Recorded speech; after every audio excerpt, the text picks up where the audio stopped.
Remarks by President Biden at Accelerating Clean Technology Innovation and Deployment event. November 2, 2021. Scottish Event Campus. Glasgow, Scotland. 3:07 p.m. Greenwich Mean Time. The President. Thank you. Ladies and gentlemen, our overriding purpose here in Glasgow is to raise the ambitions of our commitments to keep within reach our goal of limiting global warming to 1.5 degrees Celsius. But setting ambitious targets is only half of the equation, as you all know. We also have to have concrete plans for how we're going to meet those goals and decarbonize our economies to reach net zero emissions by 2050. To state the obvious, we have to immediately scale up clean technologies that are already commercially available and cost competitive, like wind and solar energy. In the United States, we've set a goal of deploying 30 gigawatts of offshore wind by 2030, creating tens of thousands of good-paying union jobs for American workers and meeting the power needs of almost 10 million, American homes every year. We can do this now. We don't have to wait. At the same time, we recognize that our current technology alone won't get us where we need to be.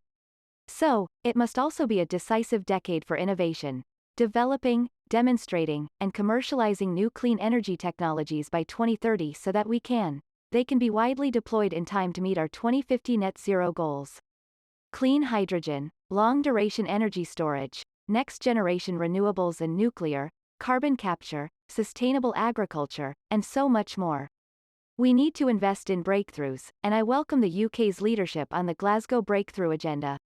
Innovation is the key to unlocking our future.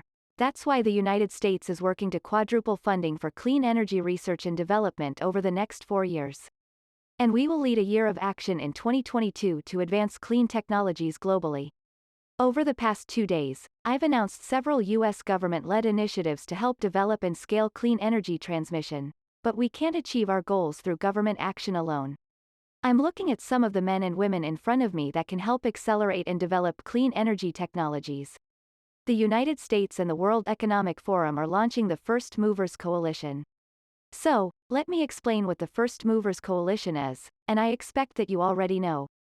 The First Movers Coalition is starting with more than 24 of the world's largest and most innovative companies. The coalition represents 8 major sectors that comprise 30% of the global emissions we now are dealing with: steel, shipping, aluminum, concrete, trucking, aviation, chemicals, and direct air capture. These companies will be critical partners in pushing for commercially viable alternatives to decarbonize these industrial sectors and more, and while championing the U.S. innovation of good-paying jobs at the same time. And the U.S. government is going to use our enormous market power as the world's largest buyer of goods and services, some $650 billion in acquisitions annually, to do the same. The government purchases that much. Together, these policies, God willing, will spur a wave of new and better products into the market, and new companies and projects that will create good-paying jobs. So, we're attacking the challenge from both ends. We're sending the demand signal loud and clear, and investing in research and development to expand supply. We don't just want to innovate in the industrial sector, the agricultural sector also has a vital role to play. As stewards of the land, our farmers belong on the front lines of the climate fight. And together with the United Arab Emirates, I'm proud to announce the launch of the Agriculture Innovation Mission for Climate, AIM for Climate. This is something we first proposed at my Leaders Summit on Climate. Over the last 6 months, we've worked with more than 75 partners to catalyze public and private investment in climate-smart agriculture and food system innovation. Today, along with 75 partners, we're going to launch a $4 billion initial investment globally. And the United States is planning to mobilize $1 billion of that $4 billion over the next 5 years.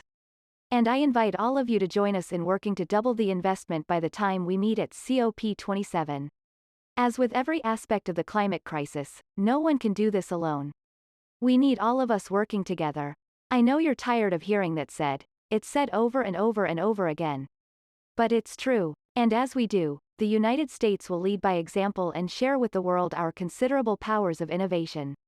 And, as my grandfather would say, with the grace of God and the goodwill of the neighbors and the creek not rising, we're going to make a lot of progress. All kidding aside, I think there's virtually nothing we're unable to do, particularly when we do it together. And, again, I want to thank all the private sector for their work. Thank you.